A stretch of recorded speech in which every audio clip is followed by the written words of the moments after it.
Você está no Monza Experience e hoje notícia urgente. Solta aí o Jornal Nacional. É isso, trilha aqui embaixo. Nós tivemos que postergar porque ontem deu uma zebra na edição e o episódio de sexta-feira, que era o episódio da quarta carta do Super Trunfo, não ficou pronto. Mas eu queria fazer um convite nesse sábado à noite para você que está acostumado a assistir pouco esses episódios de sexta-feira da série Super Trunfo. Cara, assiste o que vem a seguir.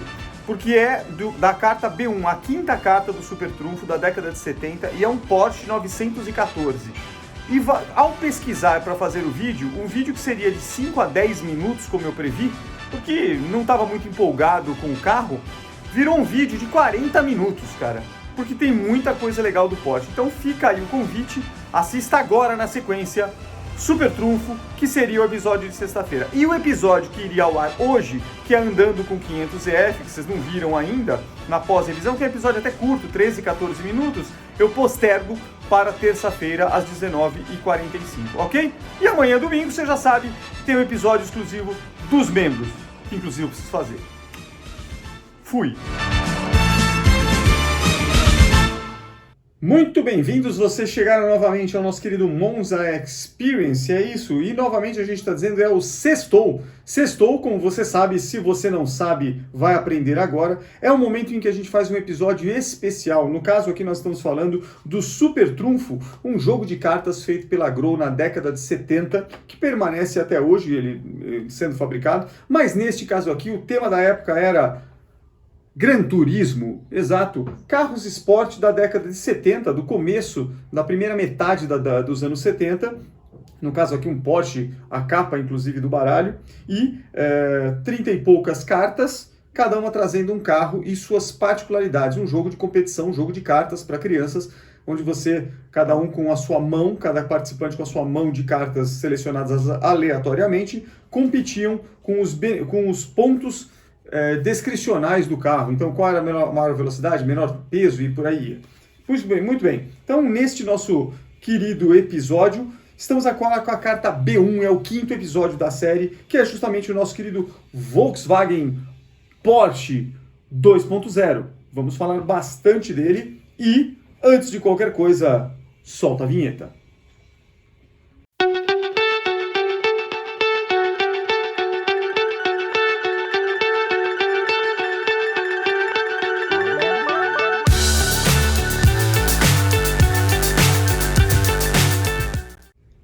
Bom, chegamos então na carta B1 do baralho que eu tenho aqui nas mãos, e aí você vai me colocar aqui para o lado, já deixo aqui no detalhe a nossa querida carta, porque nós vamos falar alguns pontos importantes dela.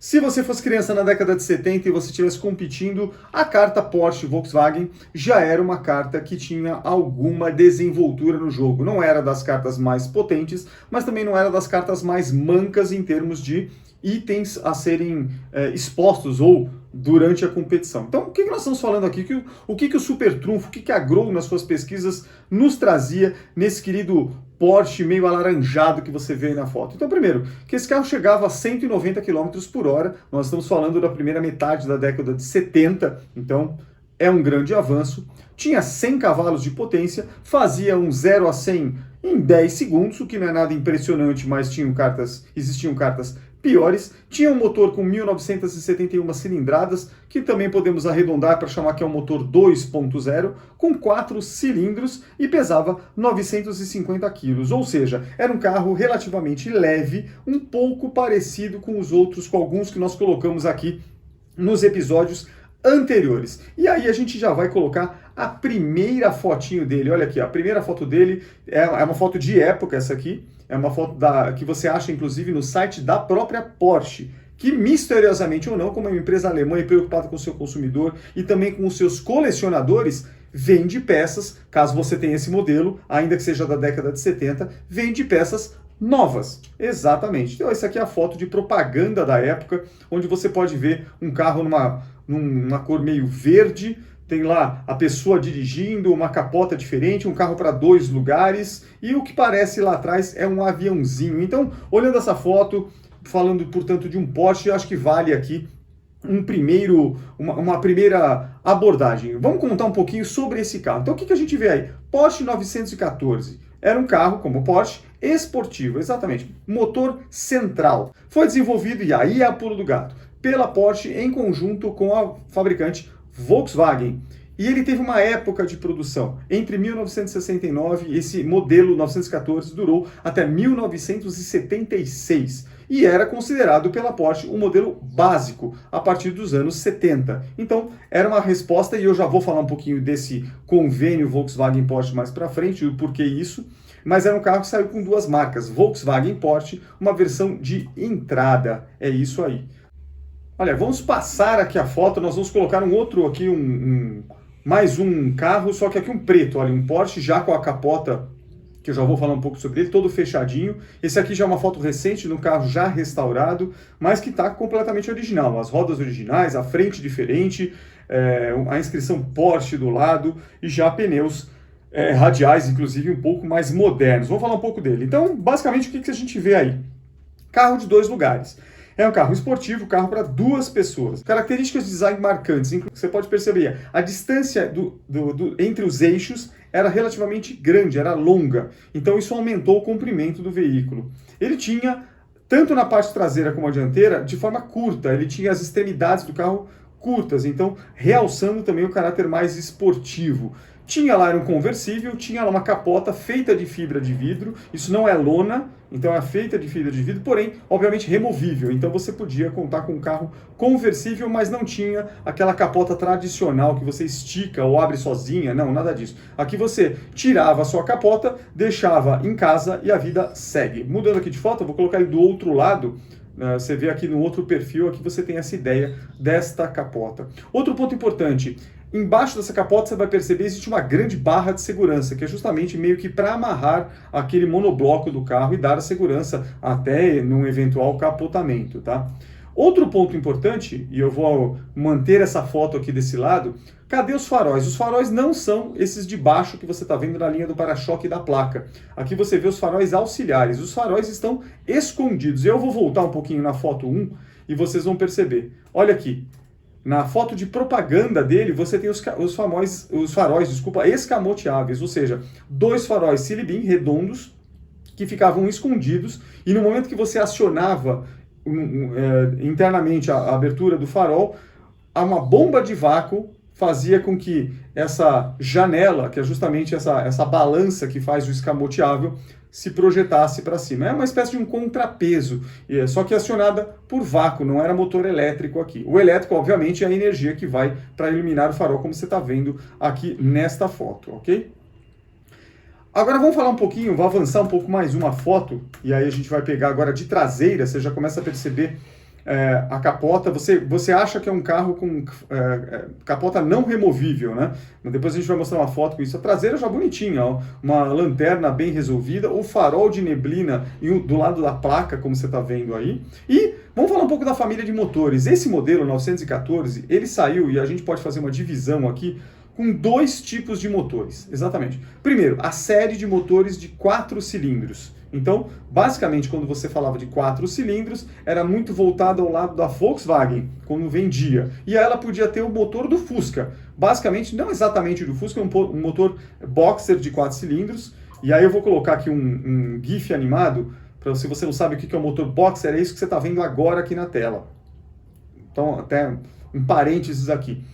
Boxer 4 cilindros, pistões contrapostos, portanto em linha, chamado motor plano da Volkswagen, ocupou os Fuscas. O motor plano ocupou a Variant também, era o famoso motor plano. E por que o plano? No Fusca você tinha uma altura no compartimento de motor elevada, e você conseguia fazer, solta uma foto de um Fusca aberto aí. Você conseguia fazer o alternador num suporte em cima do bloco do motor, com o radiador de óleo e, ao mesmo tempo, o que eles chamam de capelinha. Na extremidade oposta do eixo que vai para o alternador, você tem a ventoinha que força a passagem do ar e, portanto, refrigera as aletas do motor, refrigerando ali o bloco. No caso do motor plano, toda a parte do bloco, a parte interna, era exatamente a mesma. O que muda é que, em vez de ser projetado todo aquele suporte para cima, era para o lado, e eles chamavam isso de motor plano. Agora, falando especificamente do motor, que é esse GIF que está passando aqui na tela, você tem aqui 2 visões. Então, vamos pegar a visão de cima, que mostra a árvore de manivelas, que é essa árvore azul que você está vendo aqui. Então, as bielas estão representadas nesse desenho aqui na parte verde. Os pistões, obviamente, a parte cinza arredondada, e os modelos de compressão e ignição já têm as velas nas extremidades. Então, 4 cilindros contrapostos, boxer, e esse nome vem, você já sabe disso, que parece que eles estão boxeando, eles estão lutando, um cilindro contra o outro do outro lado.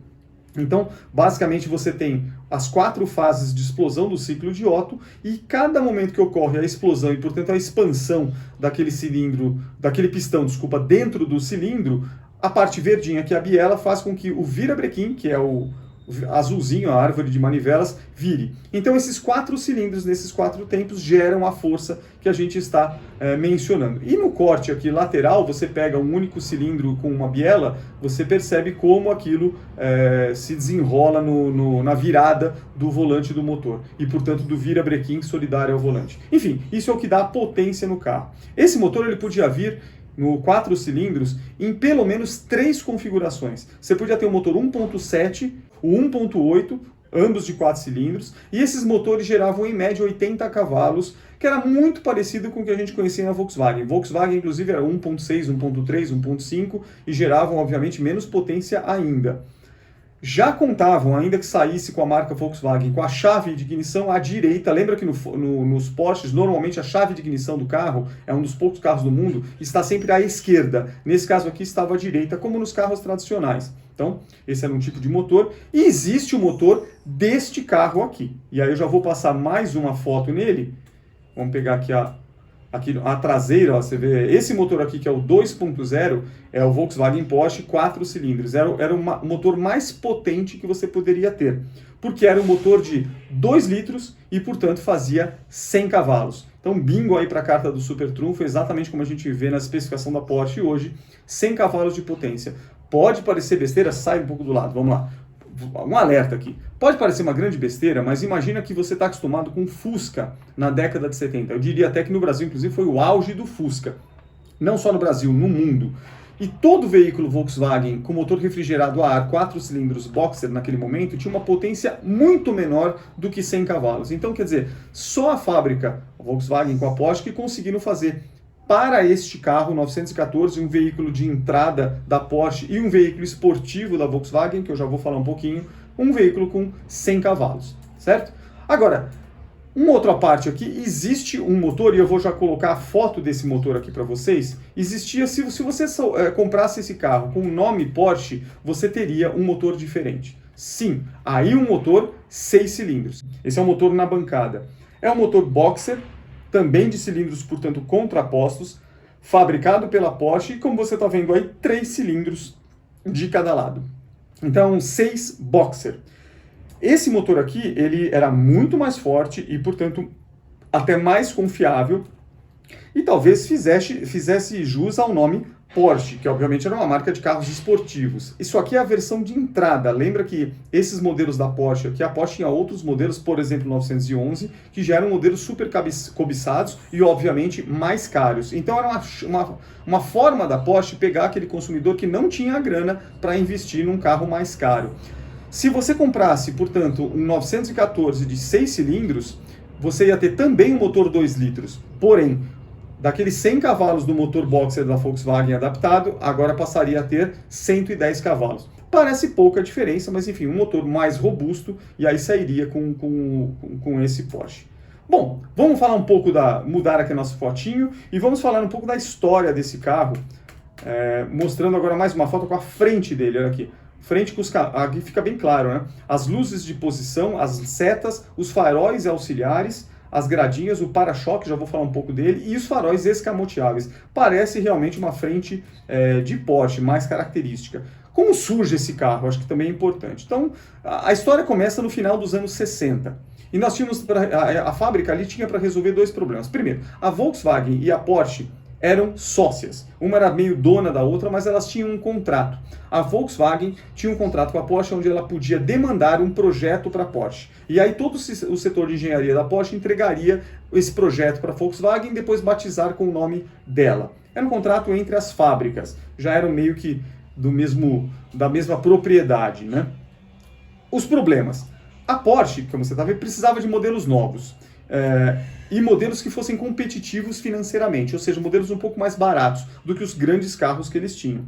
A Volkswagen, por outro lado, queria um coupé esportivo e o objetivo dele, aí eu vou soltar essa foto aqui do nosso querido Karmann Ghia, era substituir esse carro aqui, o amarelinho, o famoso Karmann Ghia, que era um carro com design muito bonito, feito pela Karmann, né, pelo estúdio da Karmann. Então, sem dúvida, um dos carros mais icônicos que existem no mundo. Por outro lado, extremamente manco do ponto de vista de performance. E por quê? Porque toda a linha do Karmann Ghia saía com os mesmos motores do Volkswagen Arrow, ou do Fusca. E eram motores de 46 cavalos, 40 e poucos cavalos. Eventualmente surgiu uma versão, o 1600, mas logo depois, enfim. Então, o Karmann Ghia era um carro já para a época desatualizado. Então a necessidade da Volkswagen era, como é que eu aposento o Karmann Ghia, mas eu queria concorrer ainda nessa frente de carros esportivos, mesmo sendo uma fábrica que tinha outros projetos. Então tinha lá a Perua, tinha a Fusca, tinha um monte de outros carros. Eram o que eles precisavam. Então essa necessidade, tanto da Porsche, de um carro mais barato, quanto da Volkswagen para substituir o Karmann Ghia,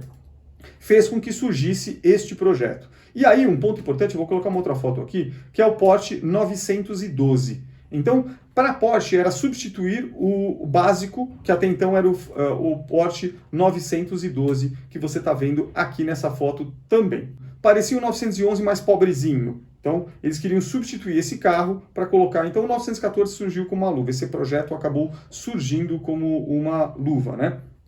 Bom, o desenvolvimento do nosso querido 914, eu vou voltar aqui para a nossa foto do 914, e agora com a traseira reluzente preta aqui, e olha a inscrição, VW, olha que interessante, VW, a marquinha da VW, olha o logotipo, Porsche, o 2.0 embaixo, as lanternas, uma traseirinha muito bem feita, né? Muito bem feita. E depois vocês vão ver aqui no detalhe o que ela esconde. Aqui atrás você vai ter, inclusive, depois um porta-malas. O motor é central. Eu mostro isso mais para frente. E na frente, outro porta-malas. Então, era uma característica bem interessante. Mas olhando para a nossa traseira desse bonito Porsche aqui com a capota, o desenvolvimento desse modelo ficou por conta da Porsche, tá? Então, no acordo que havia sido feito entre as duas empresas, existia um último projeto que a Porsche ainda devia para a Volkswagen. Foi justamente o 914, né? Era uma questão contratual. Falando do responsável por esse projeto, e aí dá para colocar a nossa querida foto dele aqui, foi o Ferdinand Piëch. Ferdinand Piëch é um cara que tem uma grande fama na indústria automobilística mundial. Sim, senhor. Porque, primeira coisa, ele viveu no mundo ele nasceu em 1937 e foi falecer apenas no ano de 2019. Então, relativamente recente, o Ferdinand. Ele era um austríaco, engenheiro automotivo, né? Toda a carreira dele foi dentro da indústria automobilística. E ele coleciona ao longo da carreira, especialmente na fase final da carreira, é um cara que trabalhou, praticamente, vocês vão perceber aqui, quase até o momento da sua morte. Se você já ouviu falar em TDI, aquela sigla TDI dos carros modernos da Volkswagen, que a gente vê, o turbo diesel, etc., o desenvolvimento partiu das mãos dele. Sistema de tração integral da Quattro, que inclusive ocupa os Audis, aquele negócio todo, o Quattro com 2 T's, foi da equipe que ele liderou. Liderou também o desenvolvimento da plataforma MQB. Essa plataforma de fabricação, de planta de fábrica MQB, compartilhou diversos modelos de carros da Volkswagen ao longo das fabricações. Por exemplo, o Golf MK7. Solta a foto do Golf MK7 aí. Golf MK7 montado, portanto, nessa plataforma, e a plataforma foi desenvolvida sob liderança do Ferdinand. Né? E ainda foi presidente do Conselho da Volkswagen entre os anos de 2002 e 2015, ou seja, morreu em 19 e até 15 ele estava atuando como presidente do Conselho da Volkswagen. O plano original deles era vender o mesmo carro com as duas marcas, então a ideia é um único projeto, duas marcas diferentes. Se você emplacar como Volkswagen, vai ter um motor plano de 4 cilindros, com aquelas configurações que eu mencionei. Se for um Porsche, você enfia o motor de 6 cilindros que eu mencionei. Esse era o plano original da fábrica. Vamos colocar aqui mais uma foto dele. Aqui, ó, de novo a traseira. Vou colocar mais uma com um ângulo diferente com a traseira. Um para-choque já com a saída de escape, ó, bem legalzinho. Vou até avançar mais essa. Aqui é bem o perfil dele, ó. Um perfil com as rodas combinam, né? Roda Porsche com essa inscrição aqui do lado. Um carrinho bem resolvido aqui também. Achei um carro bonitinho. Aparentemente até pequeno, né? Mas 950 quilos, como eu mencionei. Em 1970, ele ganhou o prêmio de carro importado do ano. Ele começou a vender bem. Então, quer dizer, o Porsche 914 ele acabou sendo realmente um sucesso de vendas. Só que agora a gente vai dividir Porsche e Volkswagen, né? Vendas lentas. Do quê? Do motor 6 cilindros. Então, o motor 6 cilindros ele acabou tendo poucas unidades produzidas, não foram muitas, foram em torno de 3.351 unidades produzidas, e ele foi descontinuado em 1972. Então, quer dizer, durou pouco a ideia original de, se for Porsche, põe os 6 cilindros. Então, é um motor que acabou não durando tanto. A produção final do modelo foi 76, quer dizer, de 72 a 76 foram 4 anos, onde mesmo a versão com o logotipo Porsche VW saía com motor 2.0, que é a carta que nós estamos falando aqui, de 2.0 de 4 cilindros. Né? Então, quer dizer, era o mesmo motor, e esse motor foi um sucesso com 100 cavalos, até faz sentido você entender isso. Motor de 6 cilindros muito mais gastão, com apenas 10 cavalos a mais. Então usa esse motor já preparado, que é o motor plano tradicional, inclusive com um custo de fabricação muito mais barato. Ele, inclusive, foi tão bem que ele acabou ocupando o Porsche 912E. Foi o mesmo motor que foi colocado lá. Tá? Vamos colocar mais uma aqui com a dianteira aqui no canto. Olha aqui, você vê a luz de posição, a seta, e você vê a frente do carro bem pronunciada aqui. O 914 ele foi o Porsche mais vendido durante a sua fase de produção. Ele superou outros modelos da Porsche, por exemplo, o mais famoso, que era o 911, que era o Porsche mais, até hoje, o mais tradicional de todos. Então, quer dizer, o 914 acabou vendendo, gente, esse carrinho preto que vocês estão vendo aqui, 118 mil unidades pelo mundo. Não foi... Pensando num carro de nicho, 2 pessoas, que não é para carro para família, é esportivo, o público que vai comprar é um público que tem dinheiro sobrando, não é um carro para você usar no dia a dia, não é carro para você ir para o mercado, não tem, né? Não é esse tipo de... Portanto, ele não vai ser um best-seller ali, não vai ser um carro que vai vender para caramba como muitos vendem. Então, mesmo assim, ele teve 118 mil unidades produzidas. Lembra que isso tudo nós estamos falando é lá na década de 70. Vamos falar um pouquinho das versões. Então, vamos voltar aqui para a nossa versão preta aqui. Eu vou colocar aqui a lateral dele com a roda bem detalhada, freio a disco na frente, já fala um pouco da motorização. Então, esta versão aqui que nós estamos vendo do Super Trunfo, ela rodou de 73 a 76, foram 6 anos. Quais são as características? E são 4 principais. Para-choque, como você está vendo, vou avançar mais uma aqui. Aqui, ó. Para-choque traseiro, inclusive, com a lanterna. Olha a lanterna bem definidinha. Para-choque preto fosco, exato. Lá na frente, para-choques pretos, mencionei, com faróis auxiliares redondos embutidos. Auxiliar é o que está na linha do para-choque, com redondo embutido, e tem uma gradinha aqui, é mais estética do que outra coisa. Voltando para a traseira dele, ó, logotipo anodizado. Tem uma diferença depois para outros Porsches, tá? E você percebe, com o detalhe da roda de 4 parafusos, ou 4 furos. Isso caracteriza a versão 4 cilindros 2.0. Eu vou pôr uma foto aqui. Olha essa foto aqui, esse modelo, eu diria até que a roda é meio feinha. É um pouquinho diferente, você já começa a perceber. Que diferenças a gente olha aqui? Roda de ferro de 5 furos, para-choque cromado, faróis auxiliares iguais, capota, tá sem a capota aqui, só com a barra de segurança, uma corzinha meio laranja. Que carro é esse? É um Volkswagen Porsche 914 2.0. Esse carro ele foi fabricado de 70, foi o lançamento até 72, e essa era a característica dele. As rodinhas de 5 furos e os para-choques cromados. Eu vou avançar mais uma. Este outro modelo aqui com calotas mais laranja, da mesma forma, ó. É uma evolução do carro, a gente tem uma calota, olha só que interessante isso aqui, uma calota padronizada da Volkswagen, parecida com as do Fusca ou da Variant que a gente tinha aqui no Brasil, né? Esse é uma versão que ele foi de 70 até 73, era a versão 1.7, a motorização era motor plano, só que aqui era o 1.7, em torno de 70 e poucos cavalos, quase 80 cavalos de força, para-choques, eram cromados ainda na versão original. Após 1973 eles aderiram à mesma fabricação para todo mundo e passou a ser fosco, e as rodas já eram de 4 furos, mas vinham com essa calota maluca que você está vendo aqui.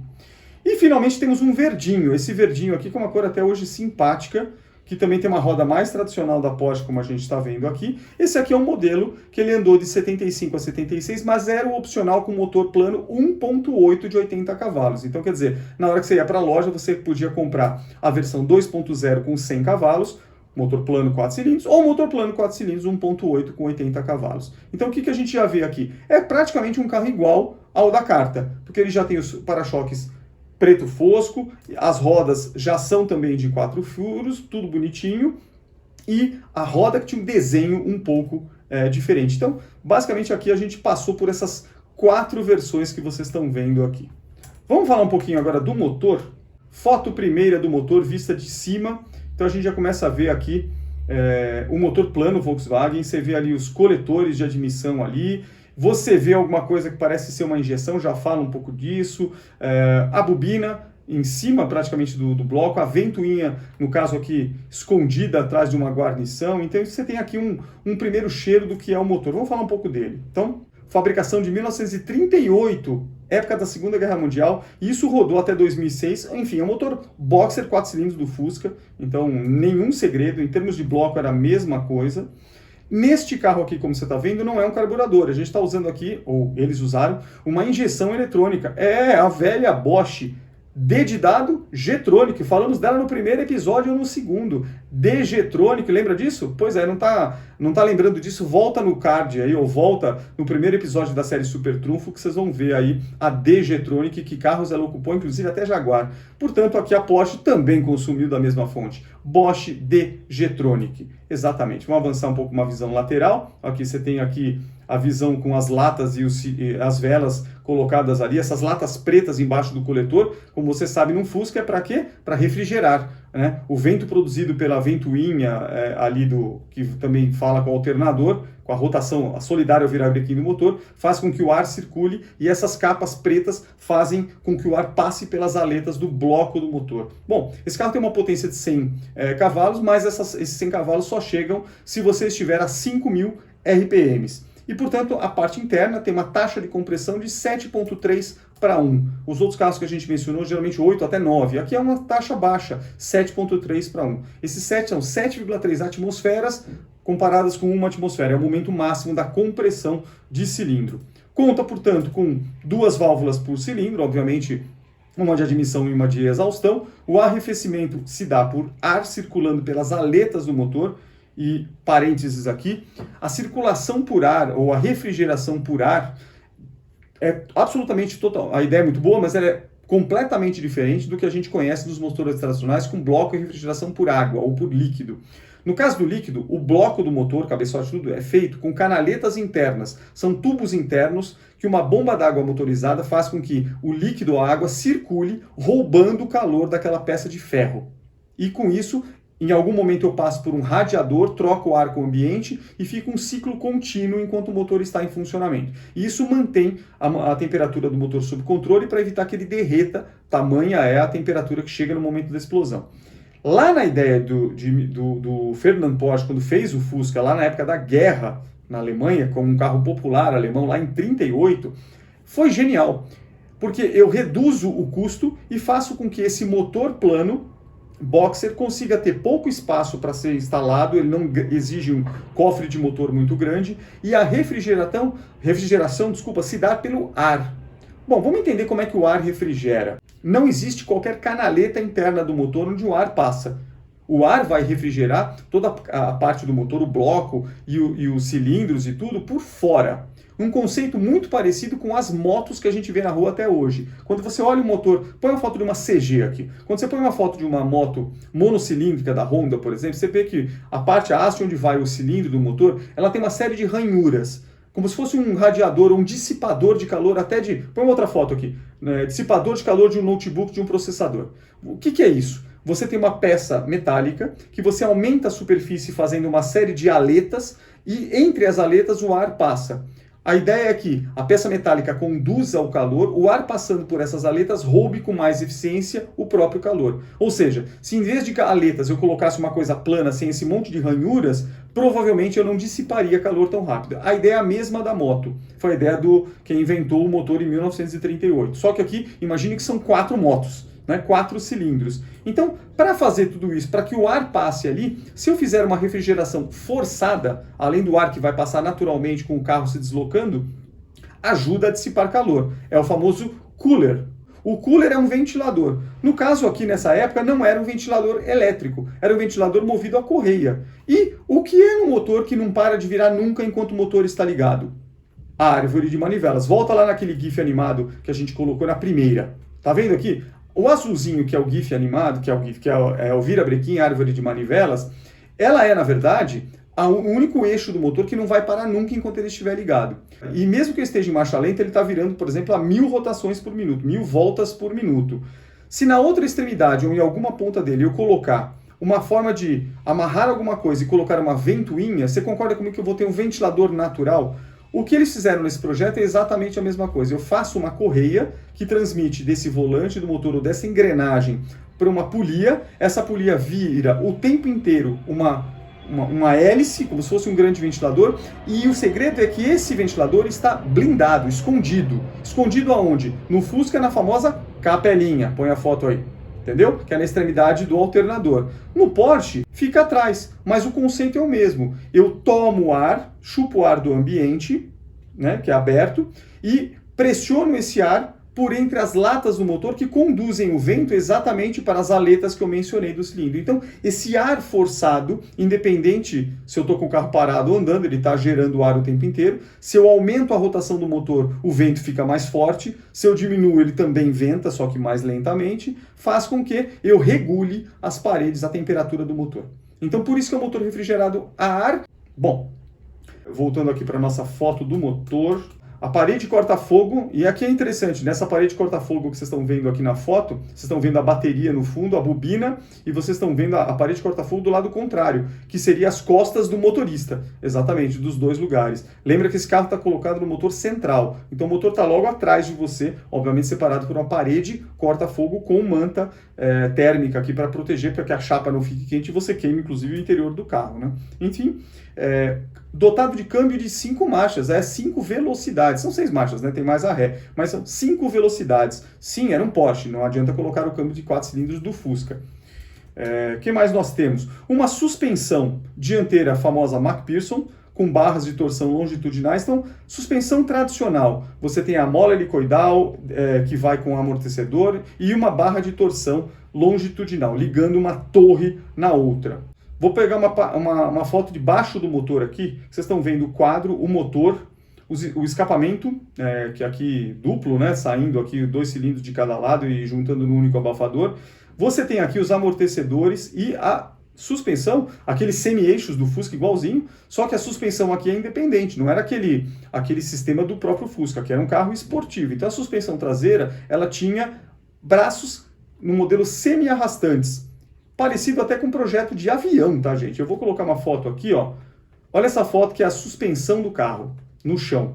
Não necessariamente do Porsche, eu só quis trazer aqui nesse preto uma suspensão semi-arrastante, que é o modelo que tem. Então, é como se você tivesse micro bandejas, um eixo rígido, e elas têm movimentos independentes, mas elas são equilibradas por uma barra de torção que vocês estão vendo ali. Então tem as molas, tem os amortecedores tubulares, mas ela tem uma suspensão independente. Isso é importante, porque mantém, num carro esportivo, mantém a aderência da parte traseira no chão. Então, quando você tem rodas com suspensão independente, o que você está fazendo é garantir que aquele pneu esteja aderente à superfície que está andando, e, portanto, a estabilidade do carro passa a ser diferente. Bom, falando ainda do Porsche, ele é um monobloco, como vocês veem aqui, vou trocar aqui a foto. Uma visão de cima, pegando a capota. E olha só, a primeira coisa aqui nessa foto, você tem o tampão com acesso ao motor, mas você tem também uma grade de refrigeração. Olha que projeto interessante. O ar passa pela capota, ou se estiver com ou sem, não importa, e entra por essa grade e ajuda na refrigeração, na tomada de ar do ventilador e todo aquele sistema que eu usei. O motor está escondido aqui embaixo, ele é central. Aqui, primeiro uma foto da grelha, né? Você tem aqui o encosto de cabeça com o vidro traseiro, o Santo Antônio, ou a barra de segurança, que também é o acabamento da capota. E se você avançar aqui no motor, aqui, ó, essa grelha, ou essa tampa, ela abre. E aqui tem um ponto importante. Existe uma carenagem plástica que você está vendo aqui dentro que tem... o que ela está fazendo aqui? Ela está impedindo que a água inunde o motor e caia em peças importantes. Por exemplo, cair no distribuidor e apagar o carro porque entrou água no distribuidor. Enfim, para evitar isso, o que a Porsche faz embaixo dessa tampa? É uma grelha, portanto, se chover vai entrar água, mas essa água ela vai ser conduzida por essa peça plástica que você está vendo aqui na foto aberta, esse prolongamento embaixo da grelha. Repara que nas duas extremidades laterais você tem aí sim um buraco. A água vai entrar, vai cair neste reservatório plástico, digamos assim, vai ser escoada naturalmente nessas duas extremidades, que tem um canal próprio para que ela caia depois no chão. E, ao mesmo tempo, o ar, quando estiver entrando, que o carro está em velocidade, ou mesmo tomando o ar ali, não vai ser prejudicado, porque esse ar vai permitir a entrada nessas ranhuras que existem aqui, para que o motor respire. Então, olha só, o acesso ao motor, ele é um pouco diferenciado, porque é só nesta portinha que você está vendo aqui. Olha, essa roda com a frente de perfil que eu usei bastante, aqui já é um pneu radial, que você está vendo, é um carro restaurado, mas originalmente a medida do pneu era um 6515. Não se tinha a ideia de pneus tão largos como a gente tem hoje. Então, 165 é praticamente hoje um carro 1000 e bem elétrico, que tem a menor superfície de pneu para evitar evidentemente o arrasto e que você gaste combustível. Se você for até um Renault Clio já é 175, o Monza é 18513. Aqui ele saía de fábrica com 6515. O peso, já falamos dele, 950 kg, e bateu exatamente com a nossa querida Carta. A velocidade também de 190 por hora. E ele fazia um 0 a 100, que eu achei agora na ficha técnica, de 10,5 segundos, mas na carta do Super Trunfo ele fala de 10. Então eu não sei, faltou vírgula no momento do preenchimento ou os dados da época que a Gro pesquisou quando lançou essa carta não eram tão acurados, eu não sei dizer, mas prefiro acreditar no que a gente está vendo hoje. Percorrendo o final das nossas fotinhos aqui, acho que aqui depois eu vou falar um pouquinho da parte interna. Então, terminando ainda na parte do motor, que eu mencionei da grelha e tudo, atrás do motor, atrás, portanto, daquela tampa que nós abrimos, você tem essa foto aqui. E agora você tem acesso a duas coisas importantes. Ao porta-malas do veículo, sim, forradinho ali, bonitinho, um pouco de lata aparecendo, mas tem um carpete aqui no final. E as torres de amortecedores, que como são aqueles braços semi-arrastantes, os amortecedores ficam não na posição vertical, e sim inclinados. E você tem as duas borrachinhas, onde você depois pode tirar para trocar os amortecedores tubulares. Olha que interessante. Avançando mais um pouquinho, olha o capô aberto completamente. Aqui você está vendo o capô do porta-malas, portanto, aberto, com uma telinha de proteção.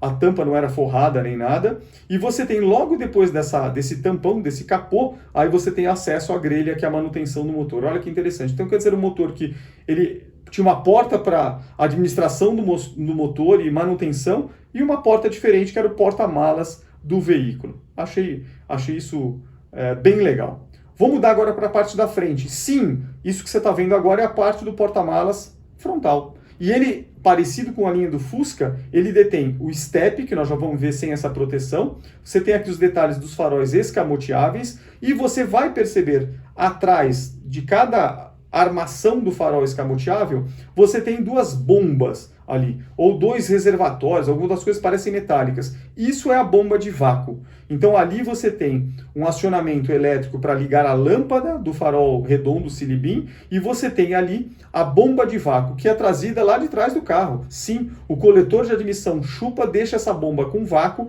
No momento que o motorista aciona, que vai ligar o farol, a parte elétrica liga e ele suspende o farol com base no vácuo que é gerado por cada bomba. É um sistema arcaico, porém eficiente. Hoje em dia seria tudo com motorzinho elétrico, mas naquela época você não tinha este recurso. Tirando a tampinha de proteção, você chega finalmente no step, uma quinta roda bonitinha, bem colocada ali dentro do compartimento frontal, inclusive ajudando até na distribuição do peso, né? Motor central e ao mesmo tempo o step, enfim, alguns pesos na frente, mas você passa a ter uma área de porta-malas. Olha que bonita essa roda dentro do seu ambiente. Eu vou passar agora para uma visão, para a gente fechar isso aqui, interna do carro. Então a primeira delas é sem a capota, olha aqui. Eu começo a ter uma visão, e aqui você lembra um Porsche, volante Porsche padrão, instrumentos que você pode perceber aqui no console central, alavanca de câmbio, partida do carro do jeito tradicional, lembra que nos Porsches é do lado esquerdo, aqui nós temos uma visão tradicional. Não é um carro mais espartano, significa que nós estamos falando de bancos de tecido e couro, beijinho, bem bonito com esse preto aqui. Um painel que é acolchoado em cima na faixa de instrumentos, rádio e controladores de ar. E na parte de portas você tem, olha que interessante, a mesma maçaneta do Fusca, da Brasília, da Variant. A maçaneta de abrir a porta é padrão e a manivelinha para subir e abaixar os vidros, que obviamente não eram elétricos. Se você quiser ter um detalhe do banco, olha aqui essa foto, carpete bem feito, bancos anatômicos, uma espécie de banco concha, console central bonitinho e todo acolchoado e bem acabado. Um carro de 2 lugares e logo atrás da sua cabeça você tem aí, portanto, o vidro e a parede corta-fogo com o motor. Essa foto é bem legal. Acabamento de porta em couro, bonitinho, olha aqui, encosto para braços e o que eu falei, a manivela de vidro e o padrão Volkswagen. Agora uma visão interna, você tem o carpete, o console central com 2 instrumentos e um relógio, e você tem um porta-luvas, que é trancado também a chave, você está vendo ali em cima o miolinho da chave, e vamos falar mais para frente, olha aqui, ó. Olha o banco interessante, um tecido versus couro, e esse console central ele abre também, você pode ter um porta-trecos aí também. Vou avançar agora para o painelzão, painel de cara aqui, olha aqui, logotipo exatamente da Volkswagen lá na Alemanha, que é essa casinha, se fosse no Brasil aqui você tinha o brasão da Volkswagen do lado de cá, o volante de 4 pontos de apoio, buzina num semi aqui, bem feitinho, né? Um volante tradicional da Porsche, muita gente coloca esse tipo de volante, inclusive em Fuscas restaurados, e quando você dá de cara para o painel, você tem lá o nosso querido contagiro como um bom carro de corrida ou proposta, central, tacômetro central, indo até 7.000 giros. Lembra que o torque máximo desse era na faixa dos 5, onde ele produzia os seus 100 cavalos. 5.800 é a faixa de risco. Daí para frente só Deus sabe. Do outro lado você tem o velocímetro com odômetro total e parcial. No outro extremo, à sua esquerda, você tem o marcador de combustível e as luzes espia. Então, espartano, mas tradicional num Porsche. Visão de baixo aqui, caixa de fusíveis. Caixa de fusíveis daquele modelo super antigo e tradicionalzinho do Fusca. Aquela tampinha, poucos fusíveis. E faz sentido, naquela época carros não tinham tantos apetrechos elétricos. Então, basicamente é isso. Aqui está instalado um pisca-alerta, que é esse botão vermelho de acionamento.